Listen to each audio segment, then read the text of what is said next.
morning, everybody.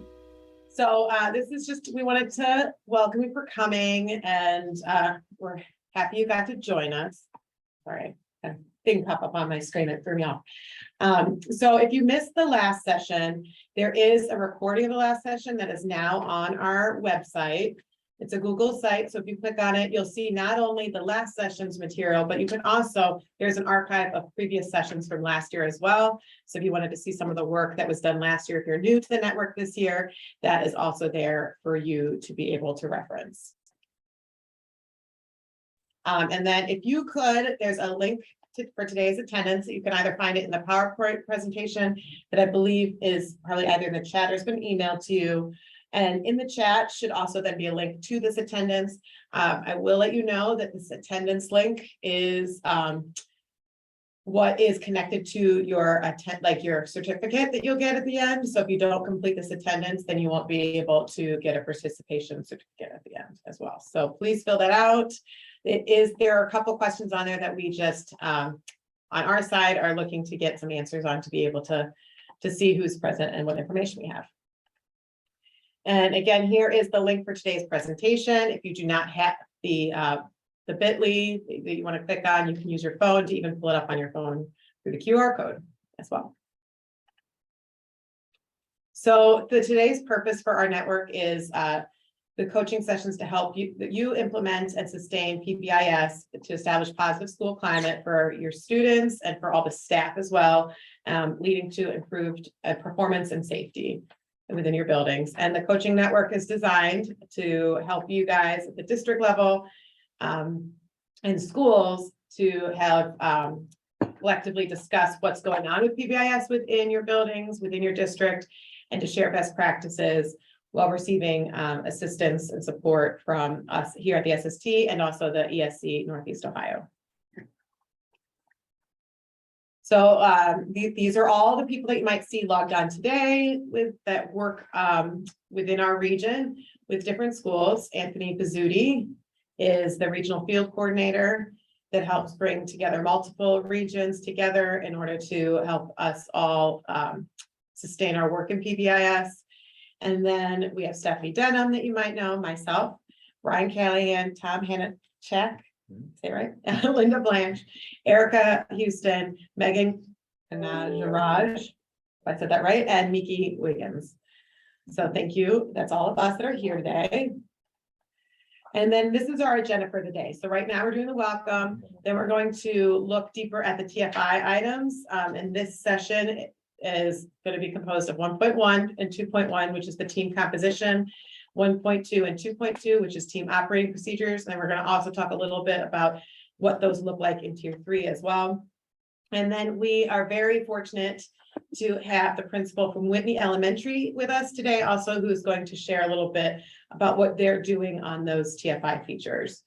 And then after that, we're going to have an opportunity to have some breakout rooms where we're going to be able to discuss how we're using those features in our buildings in our district and network a little bit with each other. And then hopefully there'll be enough time to also then do some state updates and resources that we have for you as well.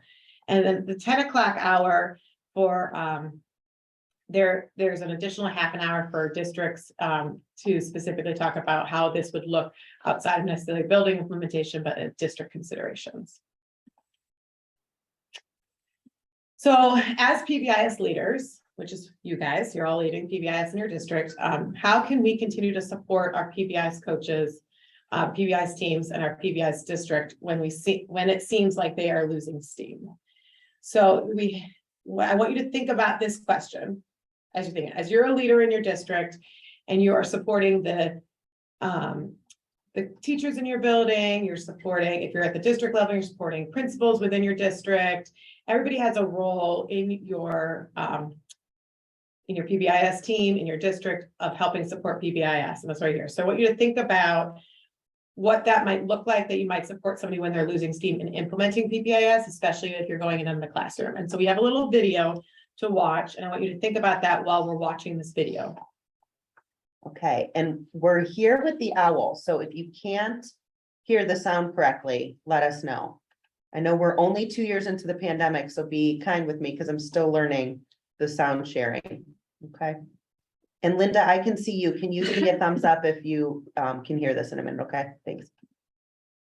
And now to honor America and salute the men and women serving our country with our national anthem, please welcome, as voted by you, the fans, our winner of the Toyota Get the Feeling of a Star promotion, Natalie Gilbert.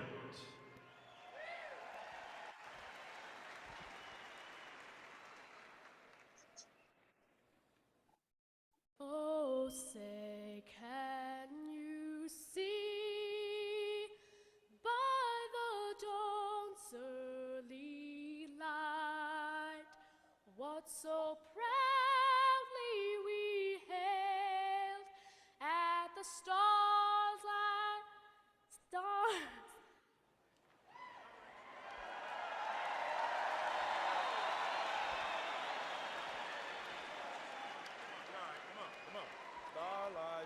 Stars like last gleaming, whose broad stripes and bright Boarding in stars progress. and perilous fight. Oh, the ramparts we watched were so gallantly streaming, and the rockets fragment and bursting in air gave proof through the night that our flag was still there. Oh, say does that star-spangled banner yet wave? Oh, the land of the free and the home of the brave.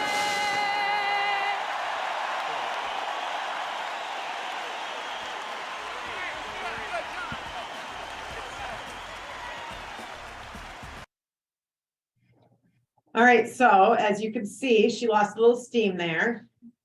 So I want you guys to reflect a little bit about how you could use that, what you noticed, what you saw, and what you can do in terms of when you're working with someone who might be losing that same type of steam in terms of PBIS. So either in the chat, or you can unmute and share your thinking as we dissect that video a little bit.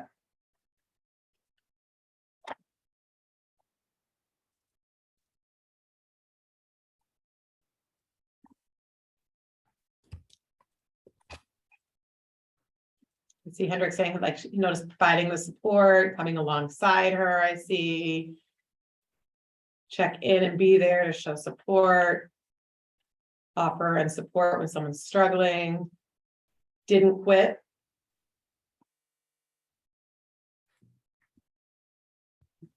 He put Offer a hand, encouragement. he put a hand on her shoulder to let her know she wasn't alone.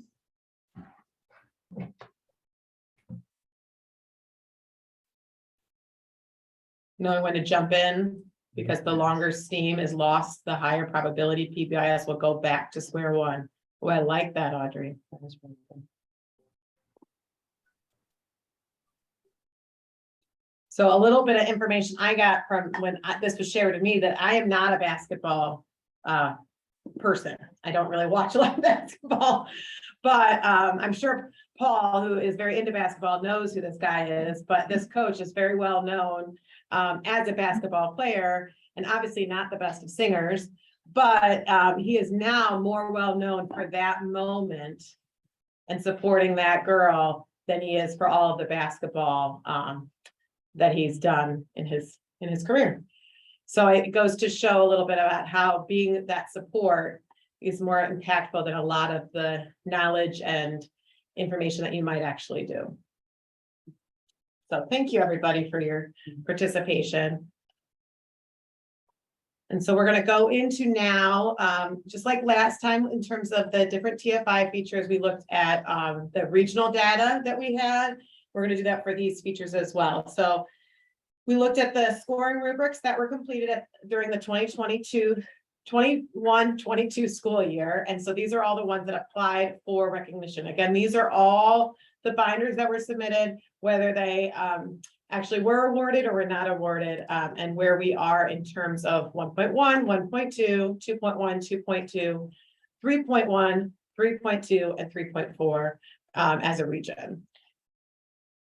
And then if we go, we kind of break it up next and look at scores for those who are applying for bronze are on the left here. So again, bronze are the schools that applied for tier 1 implementation. And so the overall average of all the applications, and then the orange color is for those who did end up receiving recognition, and the blue color are those who applied but did not receive recognition this year in that level. And then the silver is on the right-hand side at those features. And then the next slide looks at the other buildings that applied for gold. So what I would like for everybody to do is you'll be able to go back and forth a little bit to look at the data. Is everybody takes about 2 to 3 minutes. We're going to be a little quietly reflect on this data on your own. You can take some notes on your own. And then we're going to either, after those 2 to 3 minutes, we're going to either in the chat box, or you can unmute and share your thoughts on what you see as the regional data in terms of these TFI features. So I guess we'll set a timer for 2.5 minutes. I said 2 to 3 minutes. I should have been more specific. But I will set a timer. We got Very 2.5 database minutes. of you. Yeah.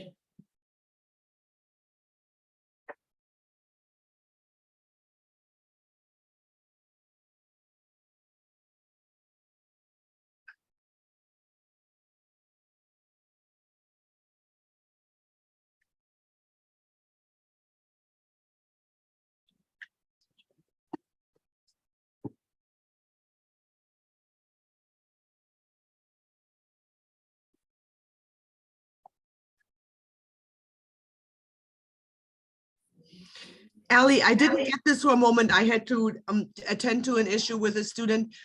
The orange bar is the one that where the buildings got the recognition. Yes, so the reddish color, like the darker orangish reddish color is the everybody in the region. Okay, And the yellow orangish color is if they actually got the recognition at that level. So this graph right here is those who applied for gold, which is tier 3. And then the blue is those who applied for gold but did not receive gold. They either didn't receive recognition at all, or they received a lower tier recognition. all right. And unfortunately, the window that has all the people on it is blocking the most right-hand side for the gold recognition. I think that might How can I minimize this window? hit the Hang on, I got it. Yeah, Okay, I got it. Thank you. welcome. Huh.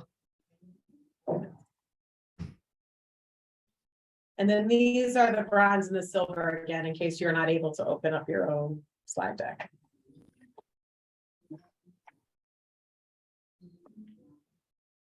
We have about 30 more seconds.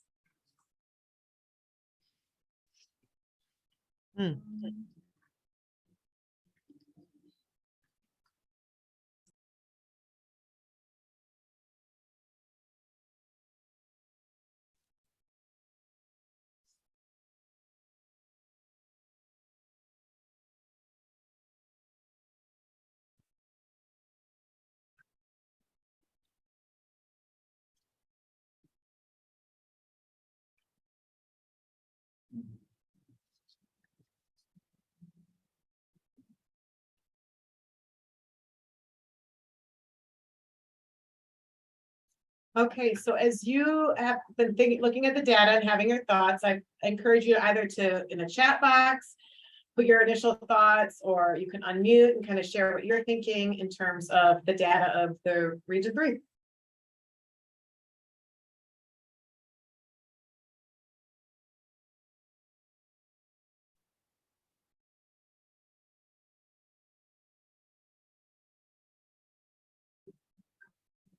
I like that you need to have your tier 1 scores high before you can consider applying for tier 2 or tier 3.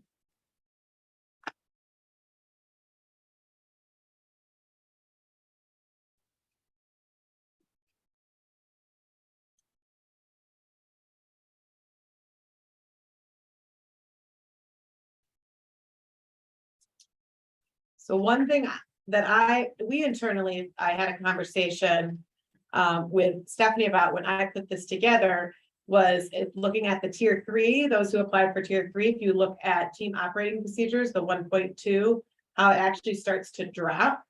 for those that did apply for gold. And we had a conversation that a lot of times when they start moving towards tier 2 and tier 3, they often will sometimes not pay as much attention to the things that are needed for tier 1, which is, one of the things that are operating procedures that we'll go into is meeting monthly.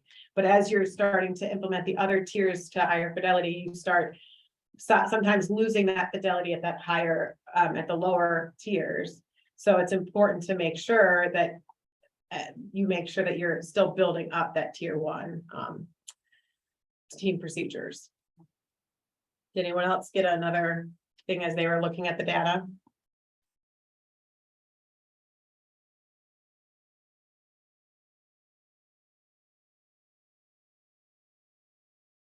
And thank you for looking at this with us. We as PBIS coaches prompt all of you to look at data to inform how you're coaching your buildings, how you're coaching your leadership teams within a building. And we're doing the same thing. We had over 60 applications last year in our region for various levels of recognition. And we are really trying to model what we are asking of all of you. So we are looking at this data. These are the scores, like Jillian had mentioned, from the buildings that applied for recognition. And we're trying to see patterns so we can better support you guys as we increase implementation throughout our region. So interesting to look at trends, and I appreciate you guys taking the time to do so. All right. And so these next couple slides are just kind of as a put in there for you to be able to have a resource to go look at, especially as we talk about the different TFI features. So this here is a link to the TFI itself. And then the next slide is a link to the cultural responsiveness field guide that goes along with the TFI. So it really allows you to be able to see, are we really being I cannot speak, culturally responsive with our implementation of PBIS. And so as we go through the features, these are just the resources you can go back and look at as we talk about them today. And then again, a reminder that whenever you do the TFI, no matter what tier you're at, no matter where you're at the beginning, you've been doing it for 10 years, you want to make sure that you're consistently action planning. And here is a link to an action plan if you have not already started one or you wanted to revamp yours.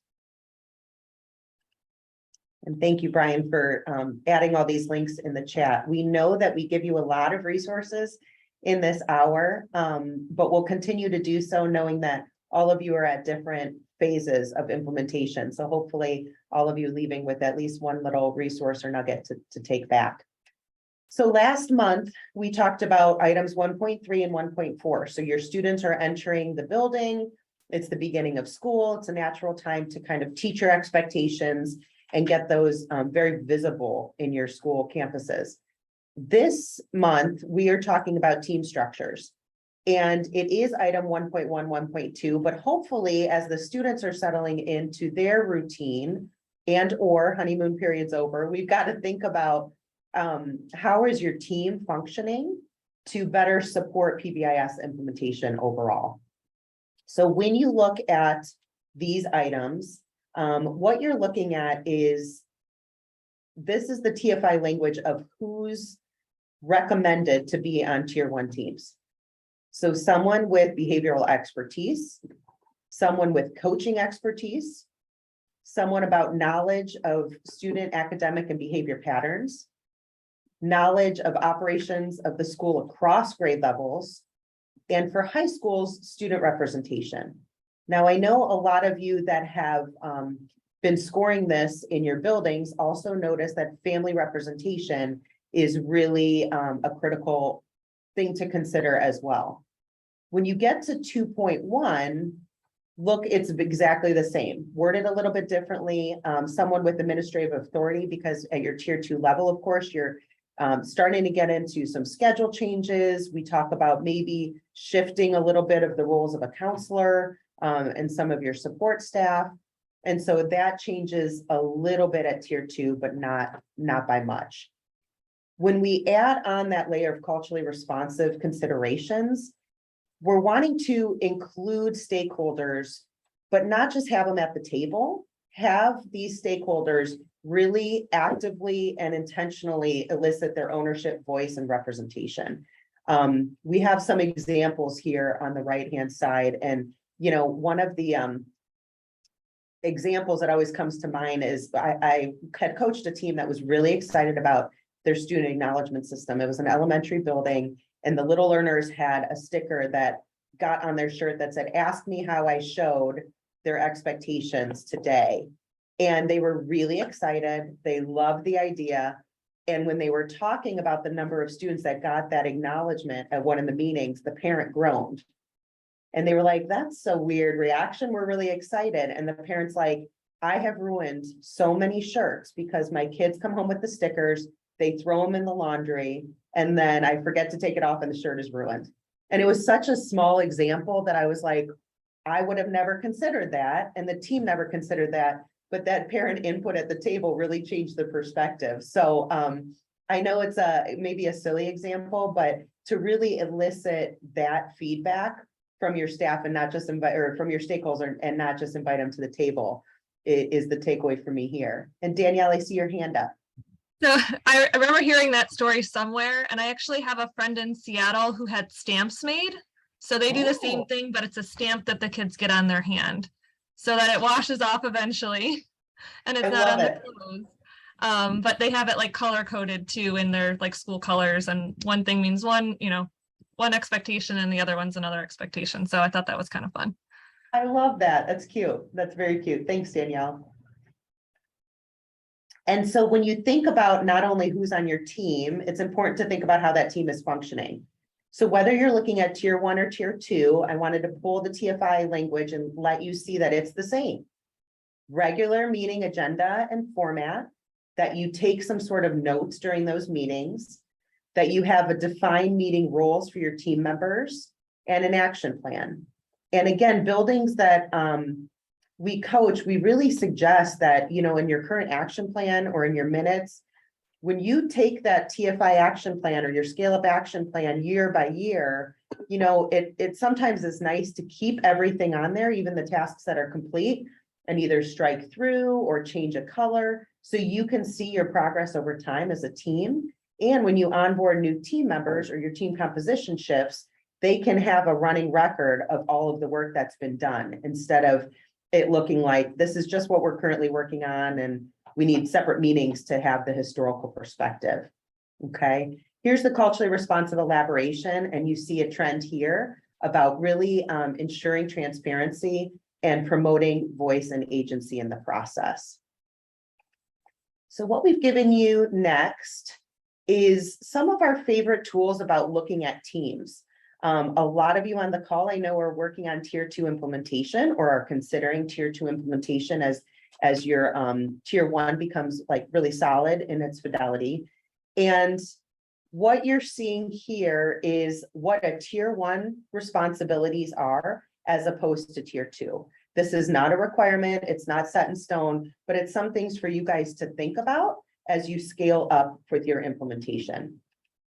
And also, we wanted to give you 2 things. A lot of you guys in your buildings that we've heard through coaching are trying to refine roles. Really strong teams have a delegation of responsibility. And so here are some things, and I love this one. It's probably way more information than any of your people want to know. But what do we do before a team meeting? What do we do during a team meeting? And what is the responsibility after? And as your teams identify in those little blank spots in the left-hand column, who's going to do what, it will help ensure that not one person is doing all of the work, that your time in between meetings is used most efficiently, and that there's some shared responsibility in it as well.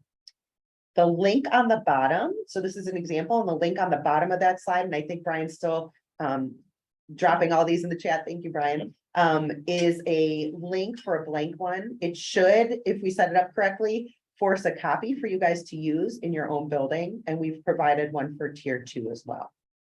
And if it doesn't force a copy, it's one that you only can view, that you have to copy to be able to edit. Christiane, I see you. Thank you. I'll have to fix that sharing permission.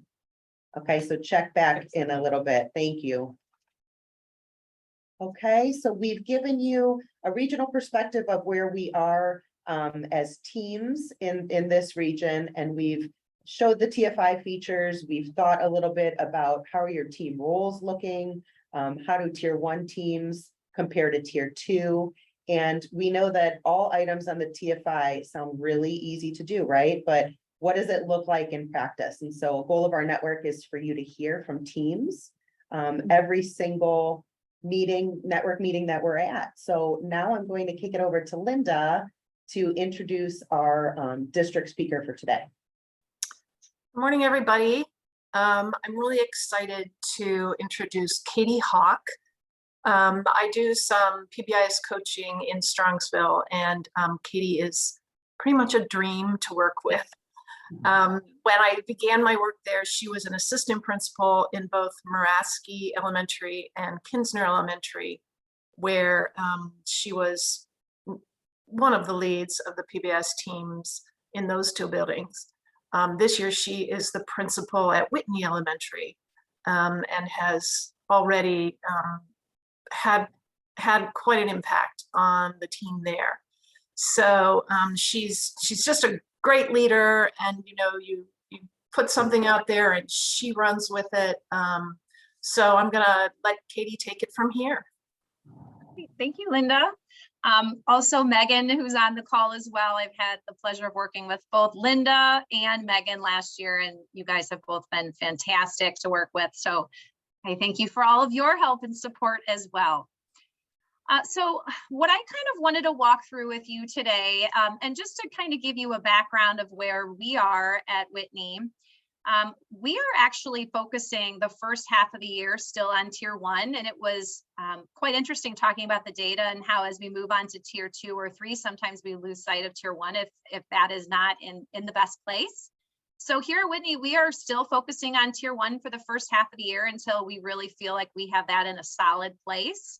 And then our goal is maybe after the winter break, start looking at tier 2.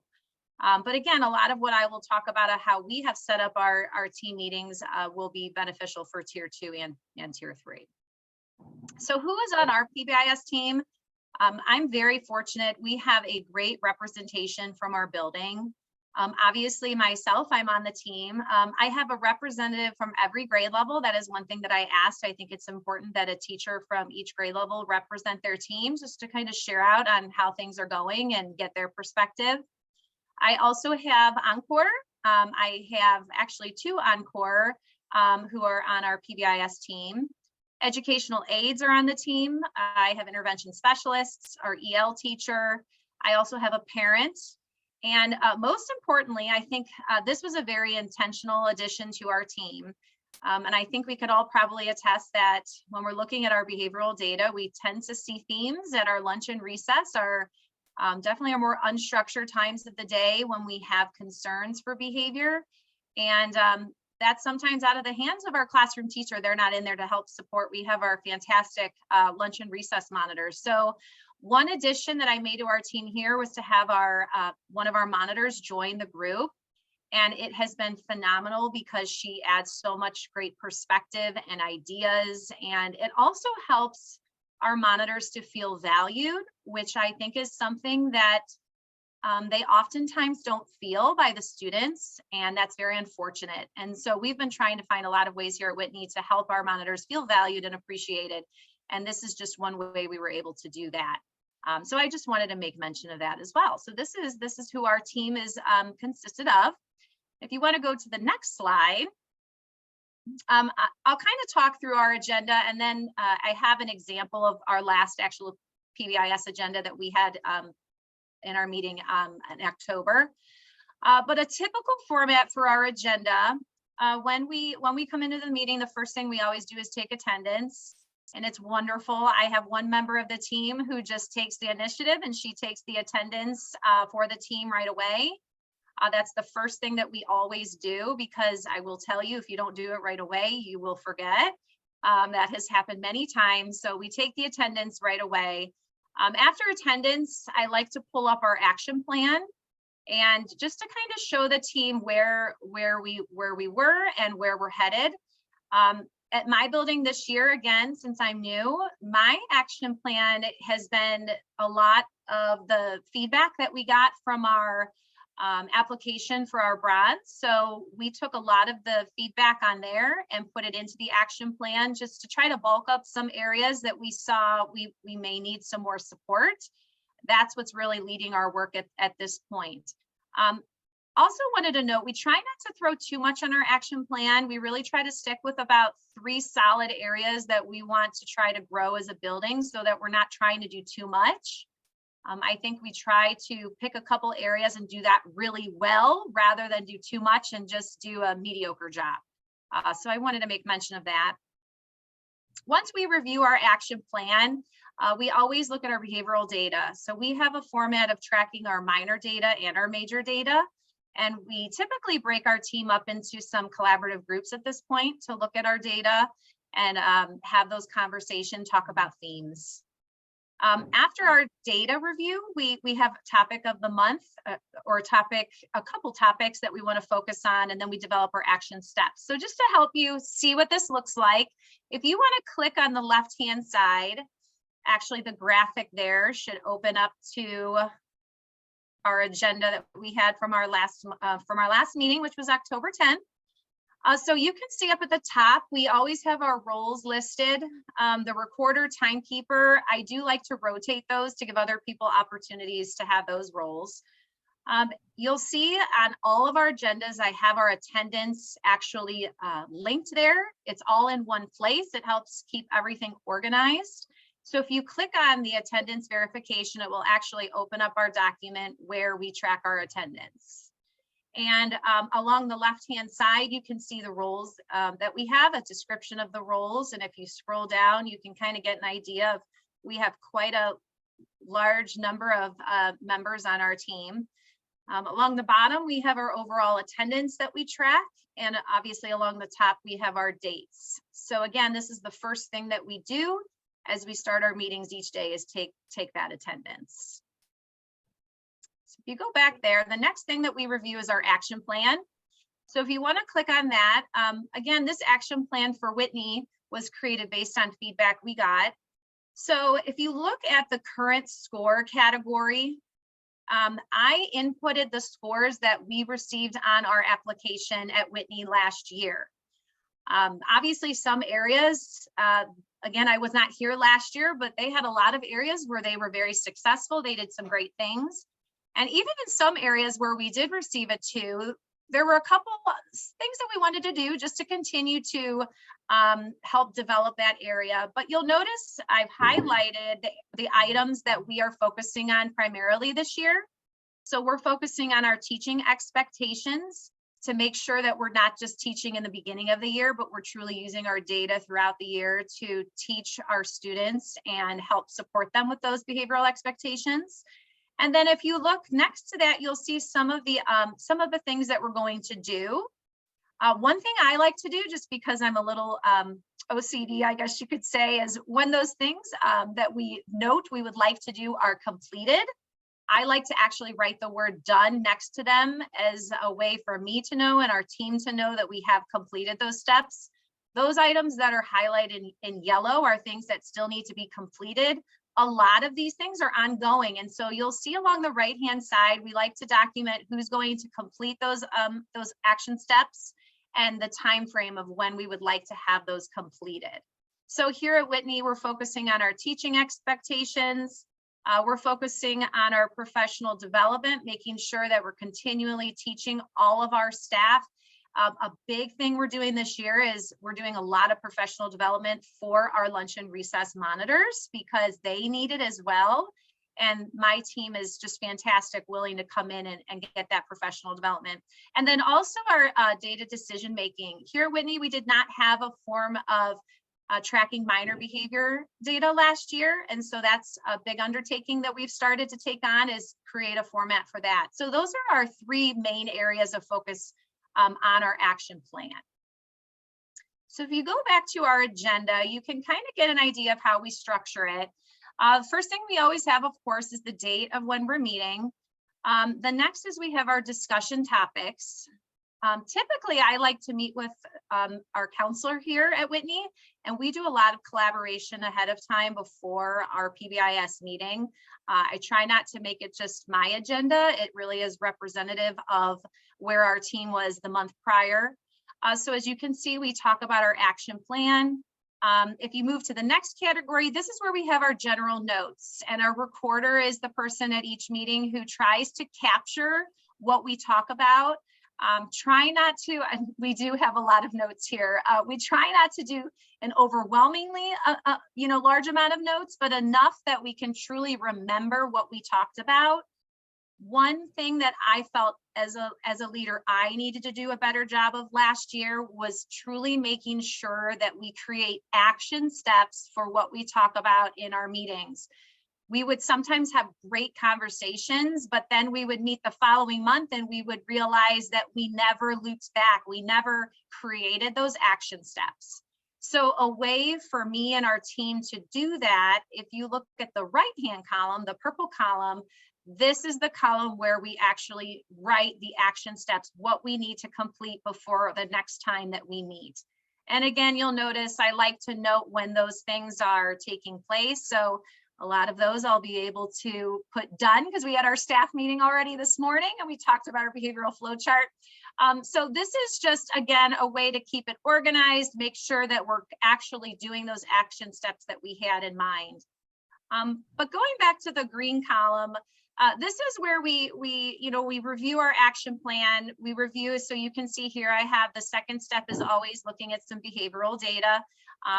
We create a Google slideshow of minor and major data and have those conversations. This is where we really develop what lessons we need to teach for tier 1 is based on that data. So it's super important that we talk about that each month.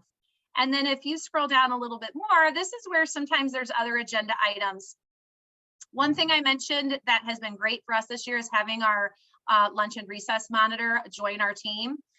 One thing that we've really struggled with was in our lunchroom volume. And so she's come to our PBIS team with ideas and ways that we can help support that. So one thing we're trying right now is a volume stoplight that changes colors based on volume. That was all brought to the team based on her ideas. So she's a valued member of our team.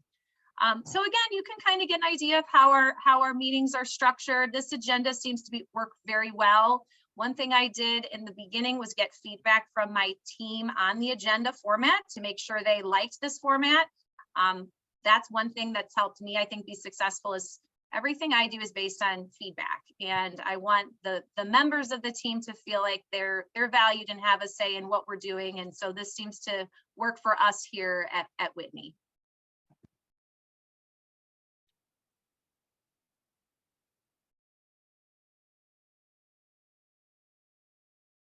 And that's all I have. Stephanie, I don't know if anybody has any questions. I do have to log off. I have to do an observation in 5 minutes. I do apologize.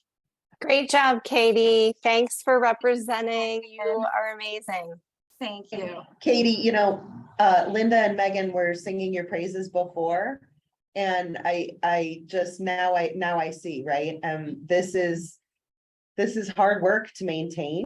And you can really tell that you have put thought into it, that you're creating systems that hopefully you don't have to now spend a ton of time prepping for every meeting and pulling this, pulling that.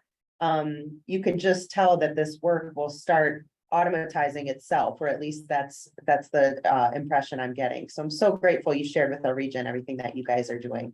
Thank you. I appreciate it. And one more thing I wanted to add, I think what's helped us to be successful here, and I keep going back to people feeling valued, but I think it really is so important. So when we talk about things with our team, it's always very collaborative. We try to hear from everybody. I think, as we all know, sometimes only one person may share. So sometimes putting them in that position to maybe not always feel comfortable sharing, but in a smaller group, you're able to hear from more people and you take their ideas, and teachers seeing you take their ideas and putting them into action helps for the buy-in. And I think that's just one reason why we've been as successful as we have here.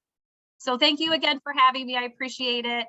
I really do. PBIS is very important to us. So thank you so much. Thank you for sharing all the resources too. This is great. I hope a lot of buildings steal your ideas. I might. with some of Absolutely, my and buildings. feel free to reach out anytime. I love to collaborate myself. I did put a blank copy. I linked it on the bottom. So, and it's view only. So you're welcome to make a copy of it, personalize it, make it your own. And again, if anybody wants to reach out with any ideas, questions, I would love to collaborate. Katie, is it okay if I put your email in the chat? Absolutely. Thank you. All Thank right, you, thanks, Katie. everyone. Thank you. And thank you, Linda and Megan, for getting Katie on the call. That was time well spent. So now we want to pause and give you guys time to react to everything you've seen so far. We started this morning thinking about that video that is still hard for me to watch. Anthony introduced that to our region a couple months ago, and I still cringe watching that girl try to sing. But thinking about the team structure and that visual of support, we looked at TFI considerations, and then we just heard how it's working in Strongsville with Katie. And so what we're going to do now is set up breakout rooms. You'll have 10 minutes still in the breakout room. We'll come back at 9:53. And we wanted to give you guys some choice here to think about with like-minded settings. So if you're working on tier 1 implementation and you're from an early childhood program or an elementary building, breakout room 1 would be the best choice for you.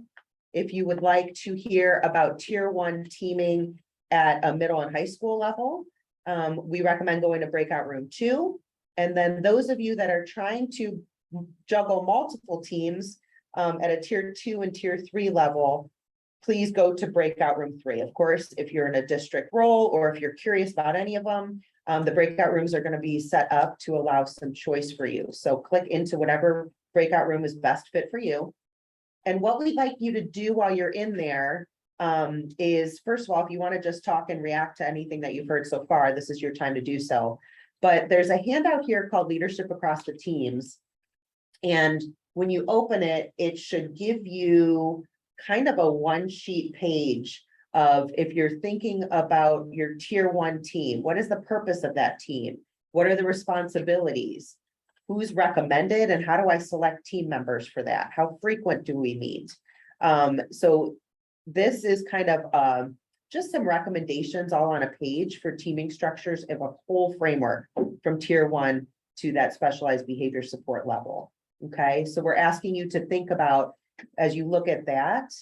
Okay, and Brooks, thank you. I'll change the permissions real quick. How is your building and program similar to that? How is it different?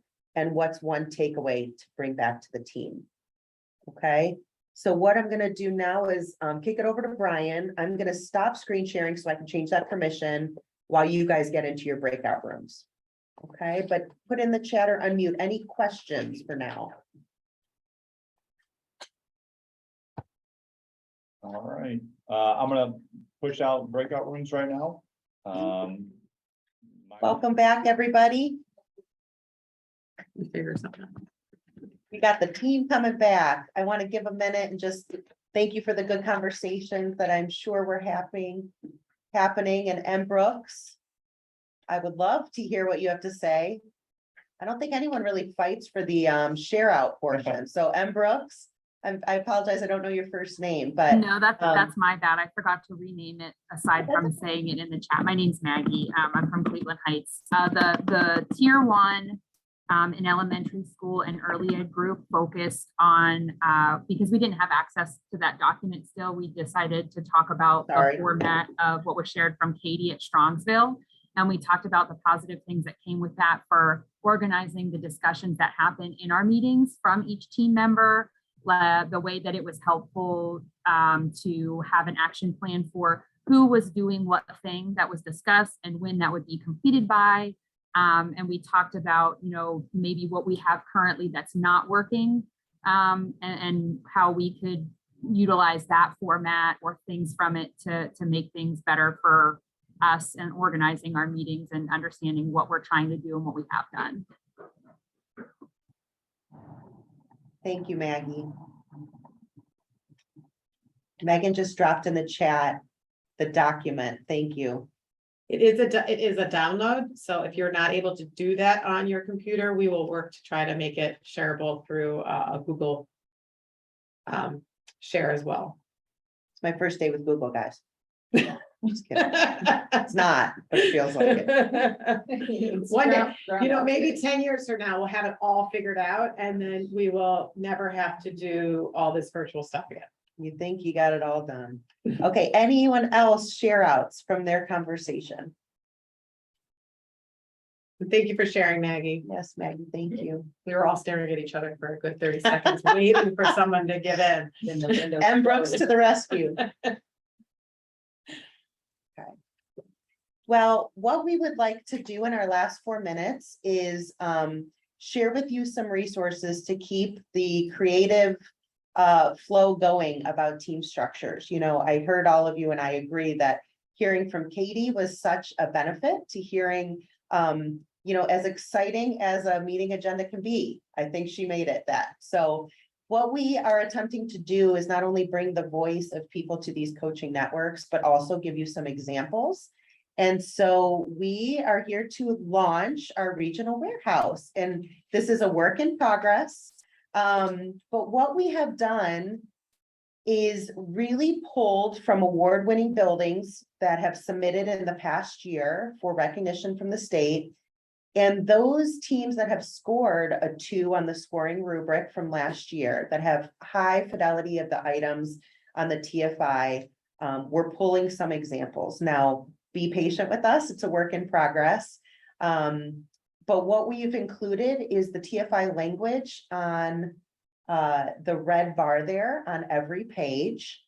And that first link on the website is the document that everyone is having trouble opening. Oh, there you go. So if it works there, you have access to it now. So we're gonna. Perfect.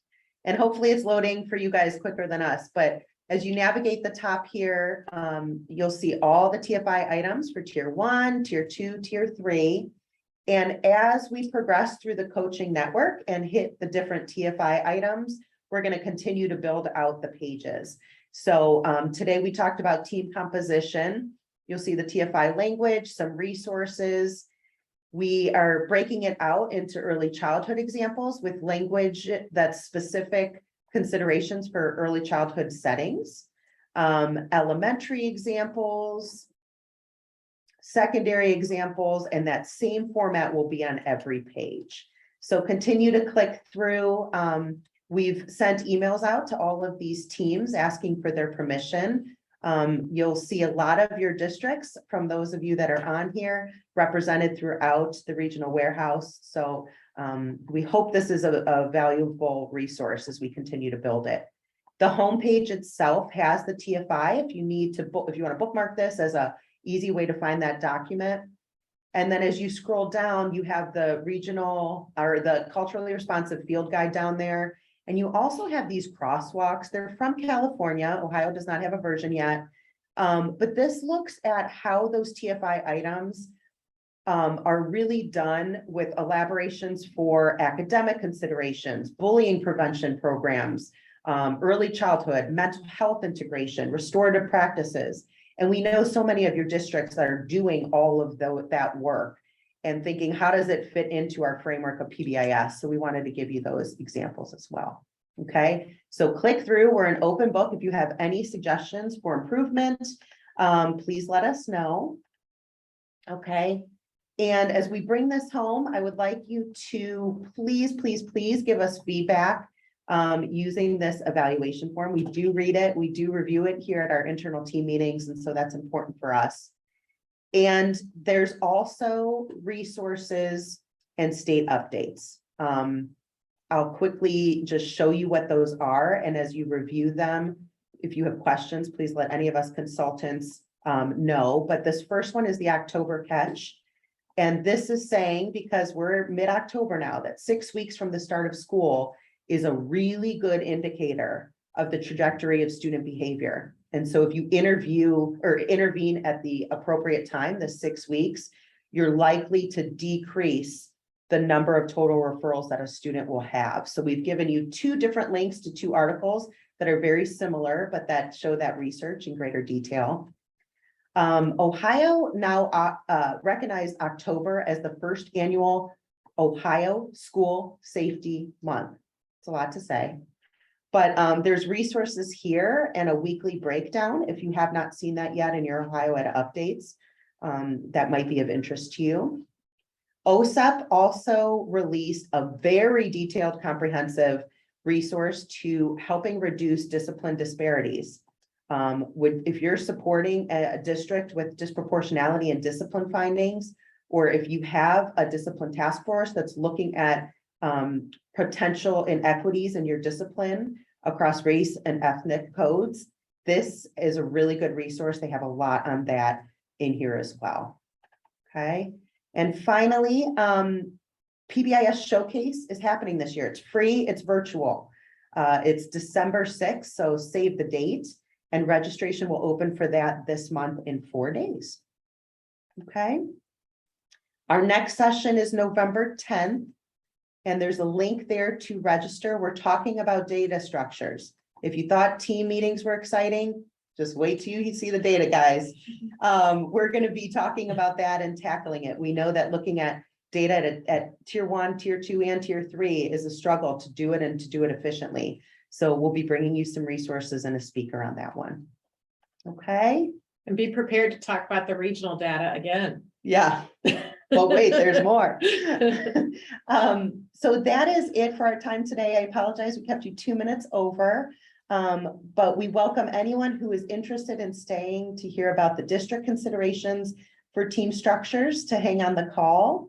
And we'll be starting that in about a minute. But I just want to thank all of you. We were up to 36 on the call this morning, and that's very exciting for us here at the region to bring you all together and network. So thank you. And any last words, team? Just if you haven't done the attendance link, make sure that you've done it. You can go back in the chat as well. I know it seems silly to be doing attendance now at the end. If you haven't done it, but please do, or else you will not get recognized for being here. And you all were here and had great conversations. So we want you recognized. Yeah, and there's also the evaluation link as well. Okay, thank you, everybody. The district people, hang tight if you can. Bye, Betsy. I see you waving. Good to see all of you today.